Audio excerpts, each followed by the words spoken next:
সম্মিলিত ইসলামী ব্যাংক নিয়ে শঙ্কা থাকলেও শেষ পর্যন্ত গ্রাহক টাকা পেতে শুরু করেছে, যে অনেক বড় সফলতা, এ মন্তব্য করেছেন Bangladesh bank governor Ahsan H Mansur. জানান, গত 2 দিনে ব্যাংক থেকে 107 কোটি টাকার বেশি তুলেছেন গ্রাহক, বিপরীতে জমা দিয়েছেন 44 কোটির বেশি টাকা। সোমবার বাংলাদেশ ব্যাংকের জাহাঙ্গীর আলম কনফারেন্স রুমে আয়োজিত এক সংবাদ সম্মেলনে এসব তথ্য জানান তিনি।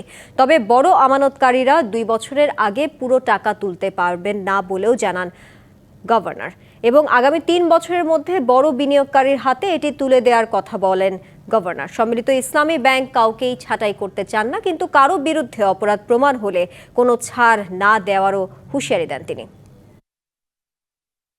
সর্বমোট নাম্বার অফ উইথড্রয়াল হয়েছে 5টা ব্যাংক থেকে, মানে টাকা তুলে নিয়ে গেছে গ্রাহকরা 13,314। এর মাধ্যমে টোটাল যে অ্যামাউন্টটা উইথড্র করা হয়েছে সেটার পরিমাণ হচ্ছে 107 কোটি 77 লক্ষ।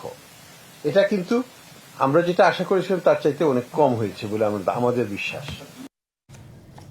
নতুন এবং ফিরে আসা গ্রাহকদের জন্য নগদে চলছে ক্যাশব্যাক সহ প্রতিদিন হাজারো উপহার জেতার সুযোগ। হবে আশা আর ফেরা সারপ্রাইজ সেরা।